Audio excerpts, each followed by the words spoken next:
A solidão é temida, associada ao fracasso, à tristeza, ao isolamento doente. Mas e se ela fosse o berço da grandeza?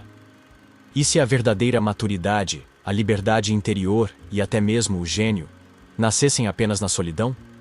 Nosso mundo hiperconectado perdeu a capacidade da contemplação na solitude. O antídoto para este adoecimento pode estar em um dos maiores filósofos modernos. Friedrich Nietzsche, o filósofo do eterno retorno e do além do homem, escreveu uma das frases mais provocadoras da história da filosofia. Torna-te aquilo que és, tendo aprendido o que é isto. Mas como alguém pode se tornar o que é, se está sempre rodeado de vozes que dizem o que ele deve ser? Hoje, vamos falar sobre como a solidão é o caminho da individuação, da força e da verdade, à luz do autor de Assim Falou Zaratustra. Na filosofia de Nietzsche, o ser humano deve ser um criador de valores. Ele é o animal valorador. Valores, aqui, não significa apenas valores morais, mas qualquer tipo de avaliação sobre o mundo. Isso é bom. Aquilo é ruim. Isso é útil. Aquilo é inútil. Como defendia a tarefa de criação de si mesmo, Nietzsche não era exatamente um amante da multidão. Para ele, a massa é niveladora. Ela sufoca a diferença, desencoraja o pensamento original e oferece conforto, ao preço da autenticidade. Como podemos ler em Aurora, o homem doente foge para a multidão porque não suporta a si mesmo. Nietzsche, Aurora. A solidão, portanto, não é um castigo, mas uma oportunidade. É ali, quando nos desconectamos dos outros, que começamos a ouvir uma voz esquecida, a nossa. Nietzsche sabia que o pensamento profundo só nasce no silêncio, e que a própria filosofia começa quando o indivíduo ousa se afastar da caverna da opinião. Porque você não é ainda quem você é. Você é a soma das pressões externas, das repetições, dos medos que internalizou. Tornar-se é um verbo de esforço, de angústia.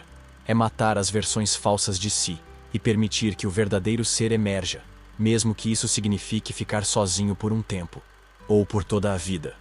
Nietzsche acreditava no surgimento do espírito livre, alguém que rompeu com a tradição, com a moral do rebanho, com os valores herdados.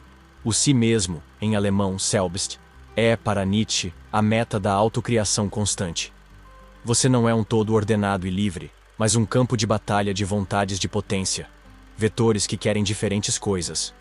Sua missão é ordenar o caos que se é, em um si mesmo autêntico. Mas esse espírito livre está só. Ele caminha fora da trilha. Ele se perde. E ao se perder, encontra algo que ninguém mais vê. É por isso que, na filosofia nietzschiana, a solidão não é derrota. É sintoma de que você deixou de ser um eco e começou a ser uma voz. Nietzsche famosamente escreveu: "Não roube minha solidão se não for oferecer companhia de verdade." Essa ideia expressa com precisão o valor que ele atribuía à solitude autêntica. O estar consigo mesmo sem pressa, sem distrações, sem a necessidade de se perder na multidão para preencher o vazio da falta de identidade. Isso não quer dizer, no entanto, que Nietzsche fosse avesso à convivência. Muito pelo contrário. Ele valorizava relações profundas e significativas, preferindo manter ao seu redor apenas aqueles poucos que considerava realmente capazes de compreendê-lo. É o caso de amigos próximos como Peter Gast e Franz Overbeck, com quem trocou longas e ricas correspondências. E claro, não podemos deixar de mencionar Lou Andreas Salomé, por quem se apaixonou e que, ao que tudo indica, causou-lhe um profundo desgosto emocional. Para Nietzsche, o número de amizades nunca foi mais importante que a qualidade e a autenticidade delas. Ele acreditava que o verdadeiro encontro entre mentes e almas exigia profundidade, algo raríssimo num mundo cada vez mais raso. Suas cartas mostram que, apesar de seu isolamento crescente, o diálogo intelectual com iguais era algo essencial, um combustível para seu pensamento.